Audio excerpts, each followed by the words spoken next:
नमस्कार विद्यार्थी मित्रांनो, आपल्या YouTube चॅनलमध्ये तुमच्या सगळ्यांचं हार्दिक स्वागत आहे।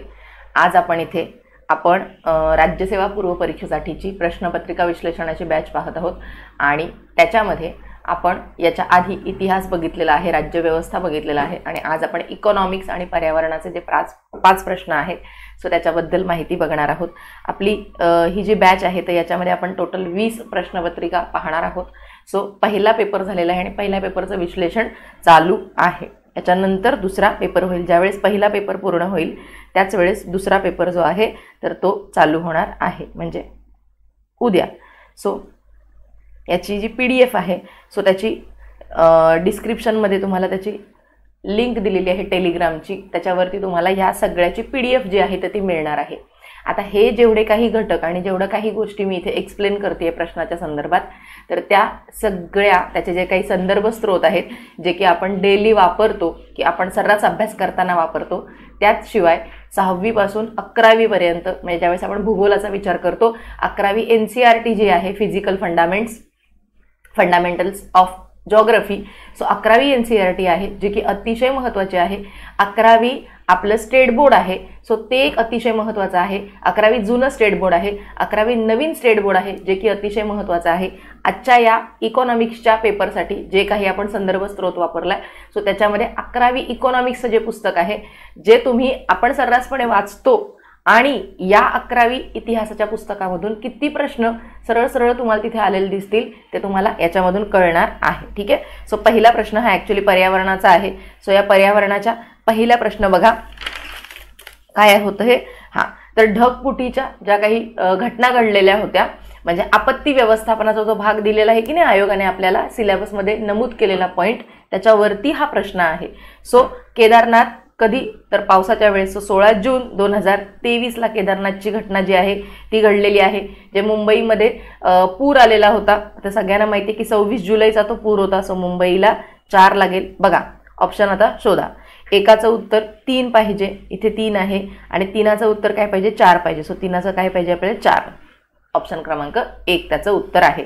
लेह लडाखला जी ढगफुटी झालेली होती तर ती 6 ऑगस्ट 2010ला आणि त्यानंतर चिरगाव या ठिकाणी झालेली ढगफुटी 15 ऑगस्ट 1997। सो ऑप्शन क्रमांक 1 त्याचं उत्तर आहे। आता तुम्हाला काय काम करायचंय की जेवढ्या काही महत्त्वाच्या आता ह्या झाल्या ढगफुटीच्या घटना, जेवढे काही महत्त्वाचे भूकंप झालेले असतील तर त्याचा इथं तुम्हाला माहिती बाजूला लिहायचीच आहे। हा तुमचा होमवर्क आहे, तुम्हाला इथे लिहायची आहे किंवा तुमच्या नोट्समध्ये तुमच्या वहीमध्ये तुम्हाला ते नमूद करून ठेवायचं आहे। आणखीन कोणकोणत्या घटना असतात ज्या की आयोग नेहमी विचारतं, जसं की चेर्नोबिलची घटना आहे तुम्हाला सगळ्यांना माहिती आहे, त्याचबरोबर भोपाळ आहे, भोपाळची गॅस दुर्घटना आहे। सो त्याच्यावरती बघा तुम्ही की प्रश्न तुम्हाला दिसणारच आहे कुठल्या ना कुठल्या पेपरमध्ये। सो त्यामुळे चेर्नोबिलची घटना असेल, भोपाळची वायू गॅस त्याच्यावरती आता मूवी पण निघालेला होता।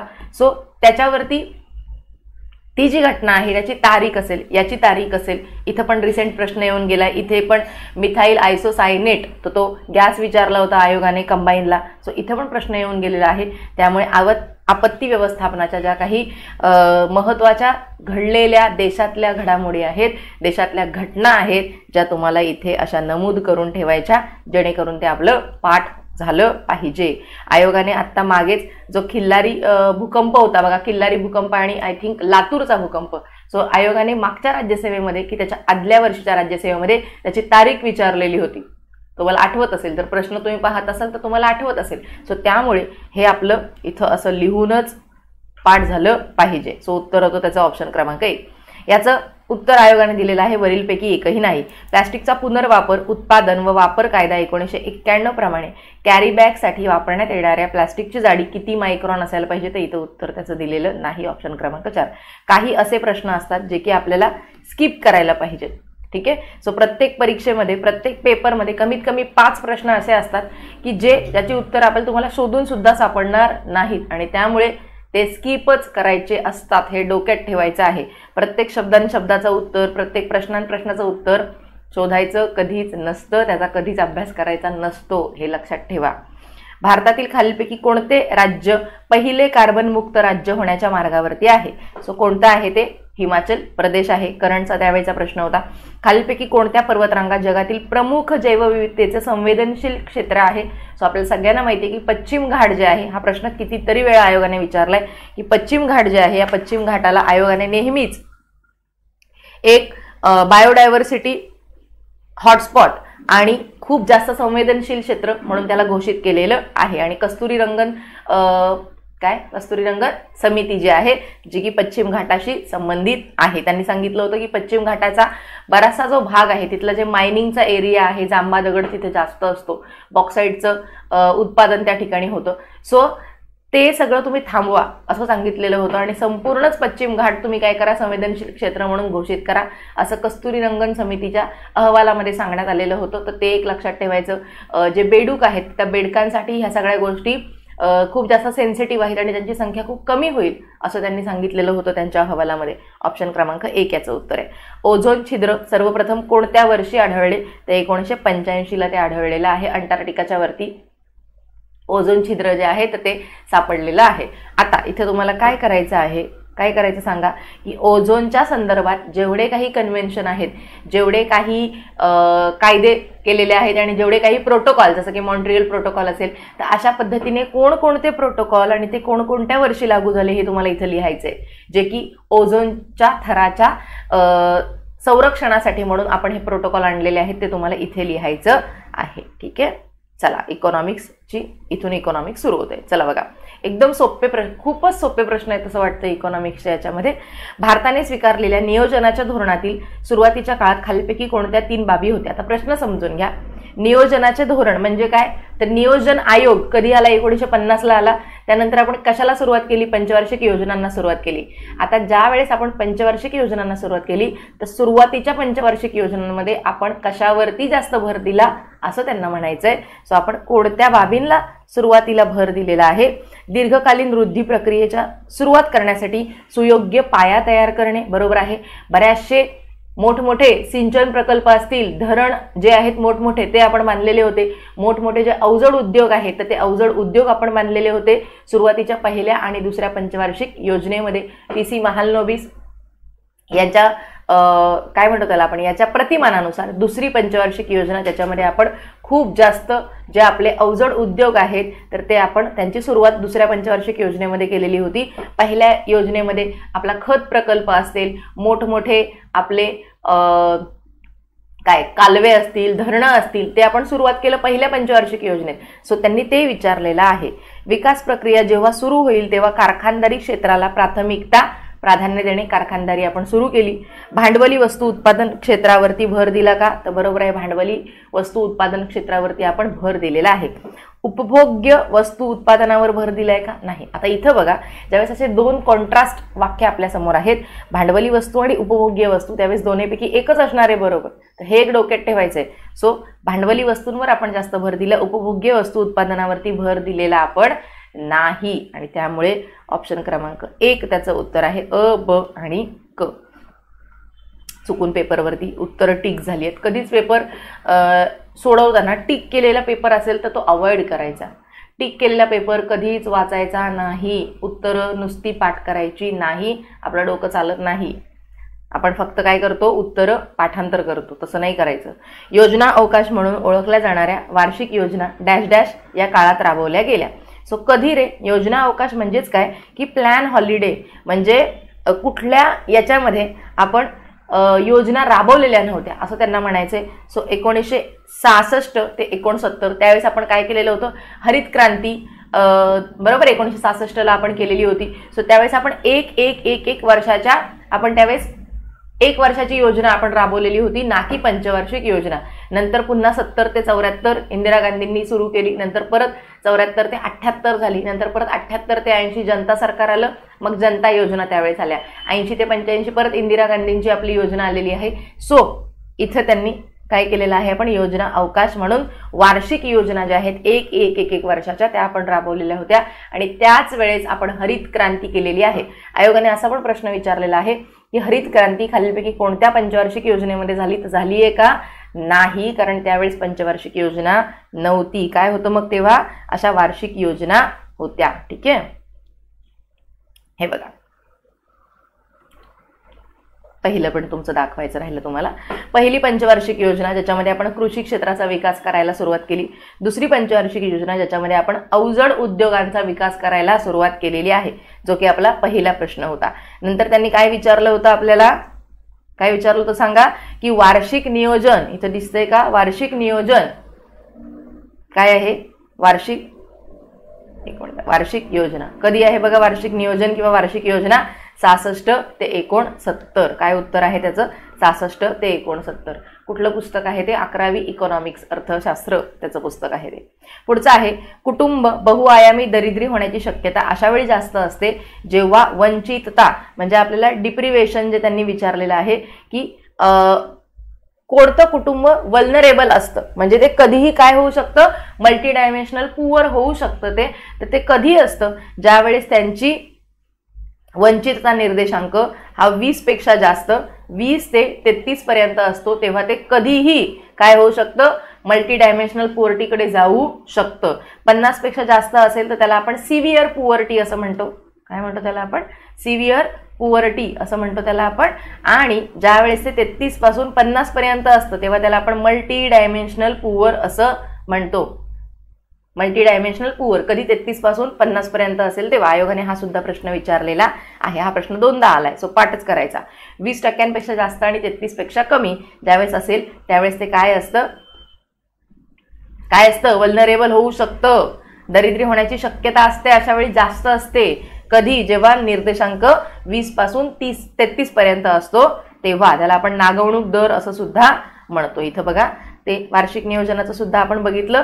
आणि दुसरं आपण काय बघितलं आता, की पहिल्या आणि दुसऱ्या पंचवार्षिक योजनेचा आपण कशावरती भर दिलेला आहे ते. आणि हा तक्ता पूर्ण पाठच पाहिजे तुमचा. याच्यावर पुन्हा 11व्या पंचवार्षिक योजनेवर प्रश्न आहे, 12व्या पंचवार्षिक योजनेवर प्रश्न आहे, सेम एकाच चार्टमध्ये. पुढचं बघा, हा प्रश्न झाला.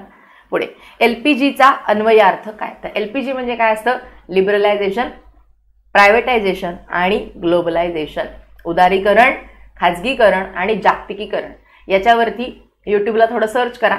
आपल्याच चॅनलवरती एलपीजीचा खूपच छान व्हिडिओ आहे ज्याच्यामध्ये एलपीजी चॅप्टर म्हणजे काय आणि एलपीजी मधल्या सगळ्या गोष्टी तिथं एक्सप्लेन केलेल्या आहेत. हा चॅप्टर कंपल्सरी बघूनच घ्यायचा आहे. याचा फक्त इथे अर्थ विचारलाय. आणि कधी सुरुवात केली सांगा, तर 8वी पंचवार्षिक योजना आपली ज्यावेळेस 92 पासून 97 पर्यंत आणि त्याच्या आधी ज्यावेळेस आपल्यावरती आर्थिक संकट आलेलं होतं, व्हीपी सिंग सरकार, बरोबर आहे, व्हीपी सिंग सरकार. आणि कोण होतं, की चंद्रशेखर सरकार. कोण होतं सांगा मला, व्हीपी सिंग सरकार होतं,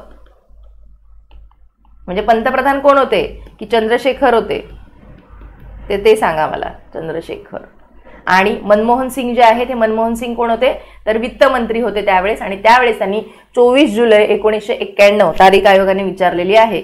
24 जुलै 1991ला नवीन आर्थिक धोरण जे आहे, नवीन आर्थिक धोरण आणलेलं होतं आणि त्यानुसार आपण एलपीजीचा स्वीकार केलेला होता. आता ती सगळी आर्थिक संकट कशामुळे आली होती, त्याच्यावर आपण कोणकोणते उपाय केले, या सगळ्या गोष्टी त्या व्हिडिओमध्ये सांगितलेल्या आहेत, जे बघून घ्यायचं आहे. एलपीजीचा फक्त अर्थ विचारलाय, ऑप्शन क्रमांक 3.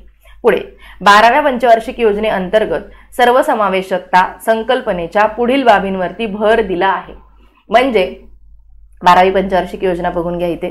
तर 12व्या पंचवार्षिक योजनेचं मुख्य ते जे काय म्हणतो आपण टॅगलाईन, तर ती काय आहे, जलद, शाश्वत आणि सर्वसमावेशक वृद्धी. आता शाश्वत म्हणजे काय, सस्टेनेबल आहे, नुसतं आपल्यालाच नाही तर आपल्या नंतरची जी येणारी पिढी आहे तर त्यांना सुद्धा त्या सगळ्या गोष्टी ज्या आहेत तर तितका शाश्वत विकास आपल्याला करायचा आहे.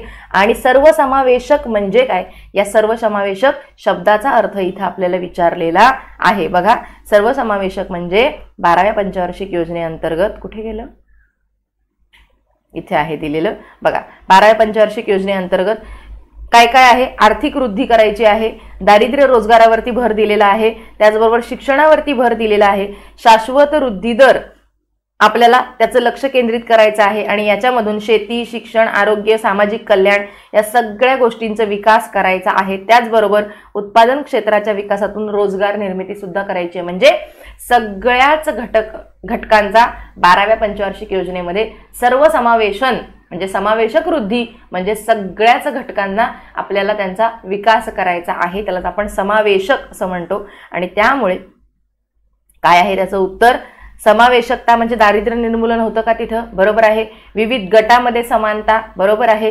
क्षेत्रीय समतोल म्हणजे काय? एकाच भागाचा विकास झालाय तर तसं नाही करायचं, तर दुसरा एखादा भाग असेल, डोंगराळ भाग असेल किंवा आणखीन दऱ्यांमधला भाग असेल, नदीकाठचा भाग असेल, तर त्या सगळ्याच भागांचा आपल्याला विकास करायचा आहे, ज्याला आपण क्षेत्रीय समतोल असं म्हणतो। आणि उत्पन्न विषमतेवरती भर म्हणजे जी काही उत्पन्न विषमता आहे ती आपल्याला कमी करायची।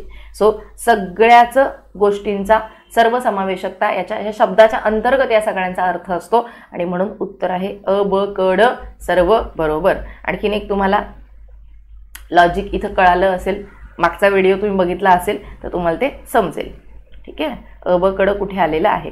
आता जिथं आपण LPGचं म्हणालो की लिबरलायझेशन, प्रायव्हेटायझेशन आणि ग्लोबलायझेशन म्हणजे काय, तर इथं आपल्याला याच 11वीच्या पुस्तकात तुम्हाला हा संपूर्ण चॅप्टर आढळेल की जिथं तुम्हाला 1991 पासूनचं आर्थिक धोरण म्हणजे काय ते दिलेलं आहे। आणि हे आर्थिक धोरण कशामुळे आलं? विदेशी चलनाचा साठा कमी झाला, 2 आठवड्यांपर्यंत आयात करणे शक्य होतं, इतकाच आपल्याकडे विदेशी चलन साठा होता। त्याचबरोबर चलन वाढ किती झालेली? 14% जास्त चलन वाढ झालेली होती, बरोबर आहे। याचबरोबर काय झालेलं होतं तर आयात खूप जास्त होती आणि निर्यात आपली फार कमी झालेली होती। सो या सगळ्या 3 मोठी आर्थिक संकट आणि त्यासाठी आपण केलेली आर्थिक धोरणं कोणकोणती आहेत? तर चलनवाढीचा दर आपल्याला कमी करायचा होता, आंतरराष्ट्रीय व्यवहार तोल सुधारायचा म्हणजे काय? आयात जी जास्त आहे आणि निर्यात फार कमी आहे तर दोघांना बॅलन्समध्ये आणायचंय, त्याला आपण व्यवहार तोल सुधारणा असं म्हणतो। चलनवाढीचा दर जो आहे तर तो कमी करायचा, चलनवाढ, त्यासाठी आपण काय केलं? रुपयाचं अवमूल्यन केलेलं आहे। रुपयाचं अवमूल्यन करून चलनवाढीचा दर पण कमी केलाय आणि व्यवहार तोलामध्ये सुधारणा सुद्धा आणलेली आहे। वित्तीय तूट जी आहे जी की 8.2% पण पुढे गेलेली होती, राजकोषीय तूट, तर ती आपल्याला कमी करायची होती। या सगळ्या गोष्टी त्या व्हिडिओमध्ये घेतलेला आहे, तो व्हिडिओ तुम्हाला बघून घ्यायचा आहे। मग आपण नंतर काय काय केलं? जे औद्योगिक परवाने आहेत तर ते आपण नंतर रद्द करून टाकले जवळजवळ आणि फक्त 5च क्षेत्रांसाठी आपण सध्या आर्थिक परवाने, औद्योगिक परवाने जे आहेत ते ठेवलेले आहेत। त्याचबरोबर MRTP कायदा आहे, हा MRTP कायदा आपण रद्द केलेला होता, लघु उद्योगांना प्रोत्साहन दिलं। FDI बऱ्याच क्षेत्रांमध्ये आपण FDI ला मान्यता दिली। सार्वजनिक क्षेत्राची भूमिका जी आहे तर ती सध्या फक्त 2च वस्तूंसाठी आपण रेल्वे आणि अणुऊर्जा त्यासाठी आपण मर्यादित ठेवली, बाकी सगळ्या ठिकाणी आपण काय केलंय? सार्वजनिक क्षेत्राची भूमिका, सरकारची भूमिका एकंदरीत कमी केलेली आहे। हे बघा, उदारीकरण, खाजगीकरण, जागतिकीकरण। आता उदारीकरण म्हणजे काय असतं? विमा क्षेत्रामध्ये मल्होत्रा समिती आहे, त्यांच्या समितीच्या शिफारशीनुसार आपण काय केलेलं आहे? विमा क्षेत्रामध्ये FDI ला मान्यता दिलेली आहे। किती टक्क्यांपर्यंत FDI ला मान्यता दिली आहे ते पण बघून घ्यायचं आहे। राष्ट्राची संपत्ती, ॲडम स्मिथ यांचं पुस्तक आहे, किती वेळा प्रश्न आलाय सांगा? सो हे सगळं या चॅप्टरमध्ये दिलं। ही PDF टेलिग्राम चॅनलला टाकलेली आहे, तिथून तुम्ही हे सगळं बघू शकता आणि हे अतिशय महत्त्वाचं पूर्ण चॅप्टरच मी तो टाकलेला आहे तिथे, तो बघून घ्यायचा आहे। अतिशय महत्त्वाचा असं तो घटक आहे, कारण सरळ सरळ तिथून प्रश्न आलाय, सो ते अतिशय महत्त्वाचं आहे। 12व्या पंचवार्षिक योजनेमध्ये जसं आपण म्हणालो आर्थिक वृद्धी 8% न्यायची आहे, दारिद्र्य आणि रोजगारी कमी करायची, दारिद्र्य 10% कमी करायचं आहे, 5 कोटी अतिरिक्त नवीन रोजगार, 50 लाख असं दिलेलं आहे। सो 5 कोटी अतिरिक्त रोजगार जे आहे तर ते आपल्याला त्याच्या नवीन संधी उपलब्ध करून द्यायच्या आहेत, शेती व्यतिरिक्त, शेती व्यतिरिक्त। त्याचबरोबर शिक्षणाचा जो GER आहे म्हणजे ग्रॉस एनरोलमेंट रेशो जो आहे तो वाढवायचा आहे, माध्यमिक शिक्षणामध्ये उच्च माध्यमिक शिक्षणापर्यंत तो न्यायचा आहे। आरोग्य, प्रजनन दर 2.1 वरती न्यायचा आहे, अशा सगळ्या गोष्टी तिथे दिलेल्या आहेत। पायाभूत सुविधा किती टक्क्यांपर्यंत वाढवायचे, टेली डेन्सिटी कितीपर्यंत वाढवायचे, प्रश्न येऊन गेलाय।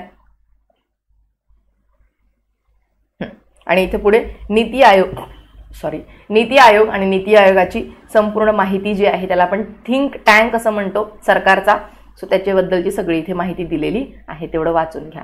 ठीक आहे, पुढचं सन 2009 मध्ये दारिद्र्याचं मोजमाप करण्याच्या पद्धतीचा आढावा घेण्यासाठीची तज्ज्ञ समितीचा अहवाल डॅश डॅश यांनी सादर केला. सो 2009 ची समिती कोणती आहे तर 2009 ची समिती आहे सुरेश तेंडुलकर समिती, बरोबर.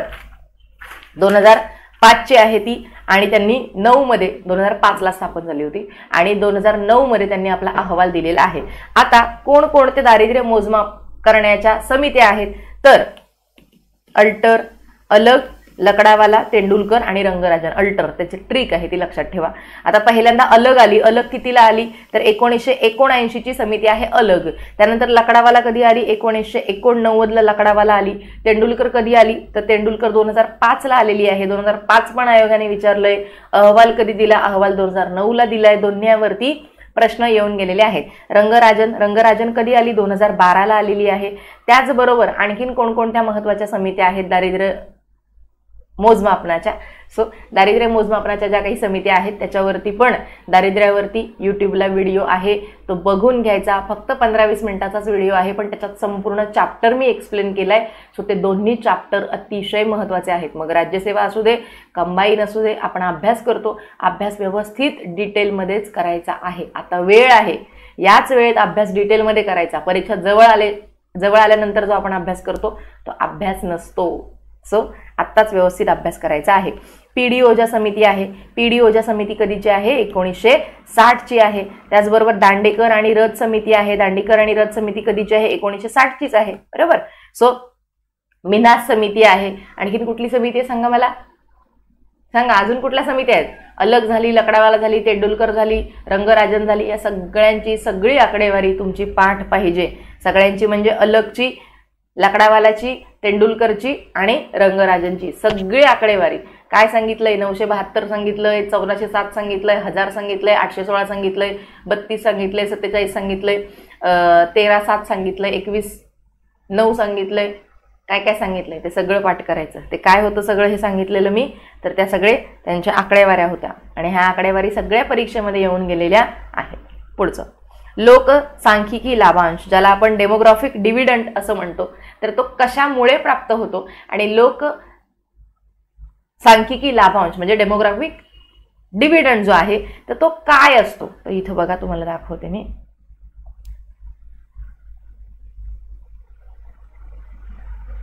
इथे पण चॅप्टर घेतलाय लोकसंख्येचा. इथं बघा लोकसंख्या लाभांश म्हणजे काय. लोकसंख्या लाभांश हे भारतातील स्पर्धात्मक फायद्यासाठी आहे. लोकसंख्या लाभांश तेव्हा मिळतात जेव्हा उत्पादक लोकसंख्येचे प्रमाण एकूण लोकसंख्येमध्ये जास्त असते. आता उत्पादक लोकसंख्या म्हणजे काय तर कार्यकारी वयोगट जेवढा आहे आपला, तर त्या 15 पासून किती 59 पर्यंतचा कार्यकारी वयोगट आहे.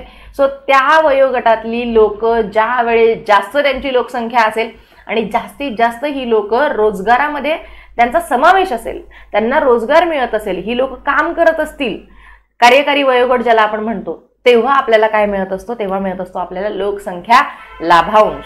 ठीक आहे. अर्थव्यवस्थेच्या वृद्धीसाठी जास्तीत जास्त लोकांना उत्पादनक्षम बनवणे हे निर्देशित करत असते. सो इथं त्यांनी जसा प्रश्न विचारलेला आहे त्याच्यावरती बघा तर याचं उत्तर काय येईल.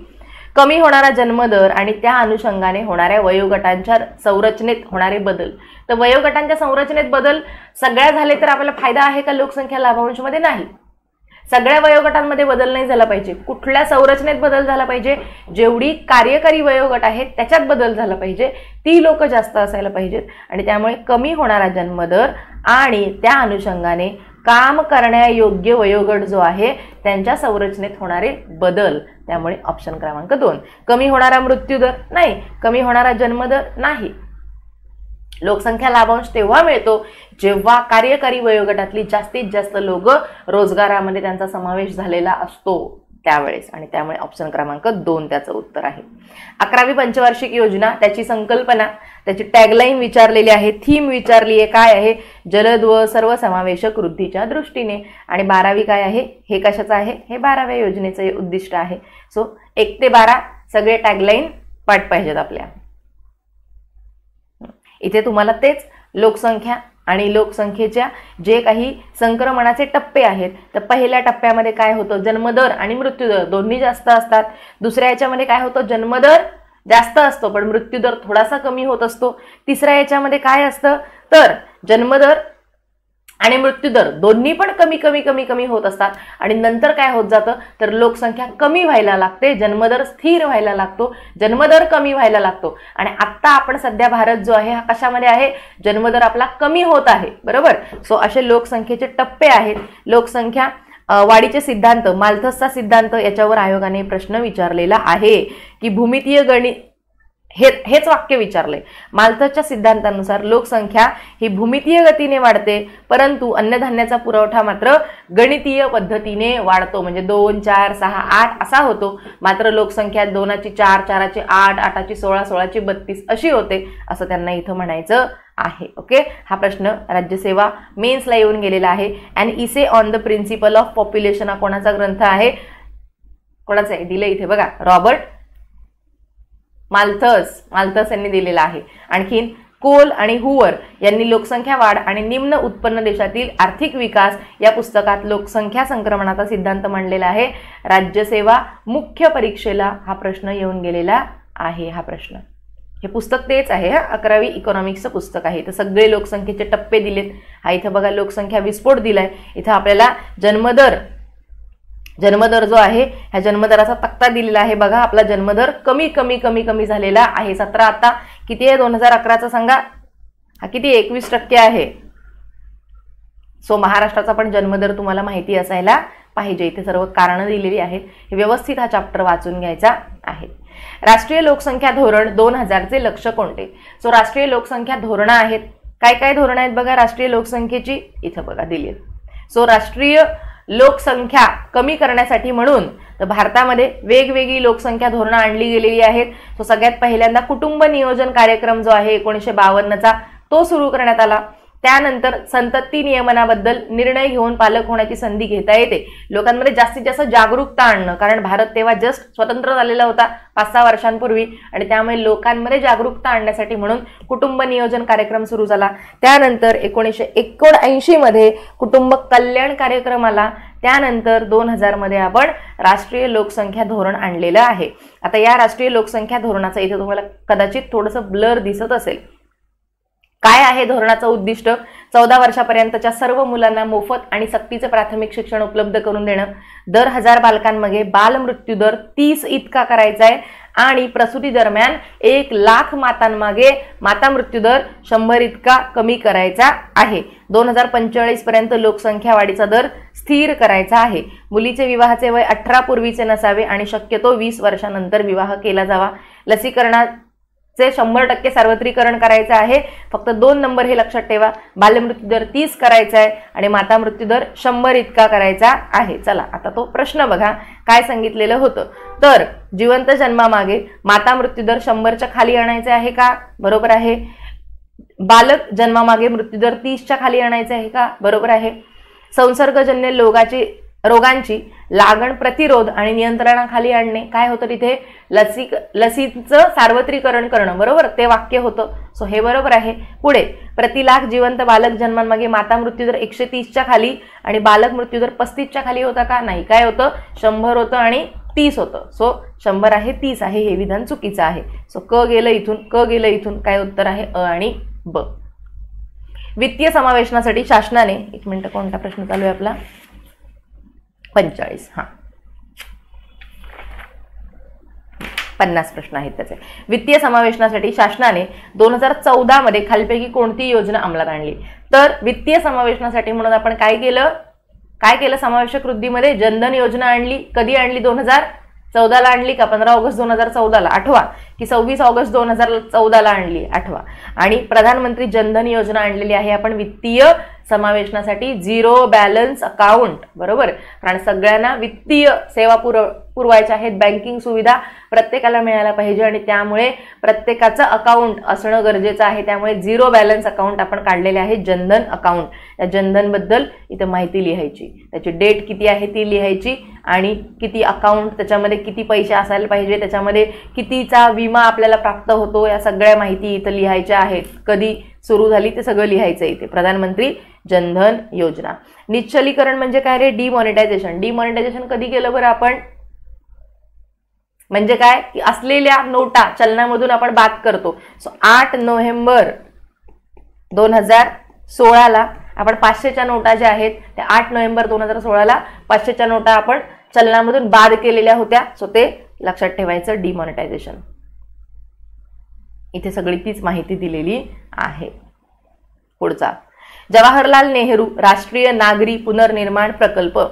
तर ही जी योजना आहे ही योजना सुरू झालेली आहे 3 डिसेंबर 2005ला. आता ही योजना कशासाठी आली तर शहरी भागांमध्ये ज्या काही सुविधा आहेत म्हणजे शहरी भागांमधल्या सुविधा जास्तीत जास्त नागरी सुविधा शहरीकरणाचा वाढ करायचा, तिथला विकास करायचा आणि जास्तीत जास्त नागरी सुविधा त्या भागामध्ये पुरवणे. ठीक आहे. सो त्याला म्हटलं जातं जवाहरलाल नेहरू राष्ट्रीय नागरी पुनर्निर्माण प्रकल्प. याच्यामध्ये काय काय केलेलं आहे की शहरी सुविधांचा पुरवठा करणे, त्यांचा निर्माण करणे जर त्या नसतील तर, आणि शहरीकरणाचा वाढ करायचा आहे आपल्याला. शहरीकरणाचा वाढ करायचा, शहरीकरणाची वाढ करायची आहे, त्याचा विकास करायचा आहे. हे आहे जवाहरलाल नेहरू राष्ट्रीय नागरी पुनर्निर्माण प्रकल्पाचं मुख्य उद्दिष्ट की शहरी सुविधांचा निर्माण करणे, वाढ करणे, शहरीकरण वाढवणे, त्याचा विकास करणे, शहरांचा विकास करणे इतकं. सेवा पुरवठ्याच्या दर्जात सुधारणा करणे, बरोबर आहे. नागरी स्थानिक संस्थांचे सबलीकरण करणे, बरोबर आहे. नागरीकरणाचा दर झेपेल अशा पातळीनुसार कमी करणे. कमी करायचा का नागरीकरणाचा दर असं नाही, आणि झेपेल बिपेल असं काही नसतं, ते आपल्याला करावंच लागत असतं, ते झेपवावंच लागत असतं. जे झालंय त्याचा विकासच करायचा असतो आणि त्यामुळे हे विधान चुकीचं आहे.